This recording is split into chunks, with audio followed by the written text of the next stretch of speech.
Hello again. We are at the graduation ceremony for Augie, and Mr. Tishman is about to present awards. So let's see and pick it up from that chapter. Awards. I liked Mr. Tishman's speech, but I have to admit I kind of zoned out a little during some of the other speeches. I tuned in again as Miss Rubin started reading off the names of kids who made the high honor roll because we were supposed to stand up when our names were called. So I waited and listened for my name, and as she went down the list alphabetically, Reed Kingsley, Maya Markowitz, August Pullman, I stood up. Then, when she finished reading off the names, she asked us to face the audience and take a bow, and everyone applauded. I had no idea where in that huge crowd my parents might be sitting. All I could see were the flashes of light from people taking photos and parents waving at their kids. I pictured Mom waving at me from somewhere, even though I couldn't see her. Then Mr. Tushman came back to the podium to present the Medal for Academic Excellence, and Jack was right. Zemina and Chin won the gold medal for overall academic excellence in the fifth grade. Charlotte won the silver. Charlotte also won a gold medal for music. Amos won the medal for overall excellence in sports, which I was really happy about because ever since the nature retreat, I considered Amos to be like one of my best friends in school. But I was really thrilled when Mr. Tushman called out Summer's name for the gold medal in creative writing. I saw Summer put her hand over her mouth when her name was called, and when she walked up to the stage, I yelled, "Woohoo, Summer!" as loudly as I could, though I don't think she heard me. After the last name was called, all the kids who just won awards stood next to each other on stage, and Mr. Tushman said to the audience, "Ladies and gentlemen, I am very honored to present to you this year's Beecher Prep Middle School Scholastic Achievers. Congratulations to all of you." I applauded as the kids on stage bowed. I was so happy for Summer. "The final award this morning," Mr. Tushman said after the kids on stage had returned to their seats, "is the Henry Ward Beecher Medal to honor students who have been notable or exemplary in certain areas throughout the school year. Typically, this medal has been our way of acknowledging volunteerism or service to the school." I immediately figured Charlotte would get this medal because she organized the coat drive this year. So I kind of zoned out a bit again. I looked at my watch, 10:56. I was getting hungry for lunch already. Henry Ward Beecher was, of course, the 19th century abolitionist and fiery sermonizer for human rights. After whom this school is named, and Mr. Tushman was saying when I started paying attention again. While reading up on his life in preparation for this award, I came upon a passage that he wrote that seemed particularly consistent with the themes I touched on earlier, themes I've been ruminating upon all year long.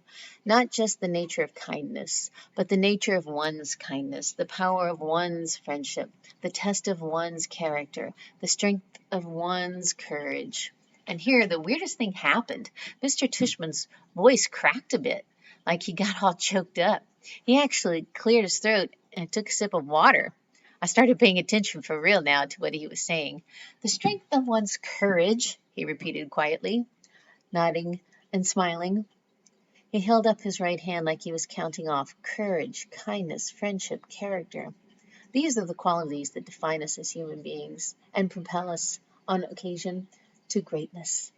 And this is what the Henry Beecher Ward Medal is about, recognizing greatness. But how do we do that? How do we measure something like greatness? Again, there's no yardstick for that kind of thing. How do we even define it? Well, Beecher actually had an answer for that. He put his reading glasses on, leafed through a book, and started reading. "Greatness," wrote Beecher, "lies not in being strong, but in the right using of strength. He is the greatest whose strength carries up the most hearts." And again, out of the blue, he got all choked up. He put his two index fingers over his mouth for a second before continuing. "He is the greatest," he finally continued, "whose strength carries up the most hearts by the attraction of his own." Without further ado, This year, I am very proud to award the Henry Beecher Medal to the student whose quiet strength has carried up the most hearts. So, will August Pullman please come up here to receive this award? Yay! Floating. People started applauding before Mr. Tushman's words actually registered in my brain. I heard Maya, who was next to me, give a happy little scream when she heard my name, and Miles, who was on the other side of me, patted my back.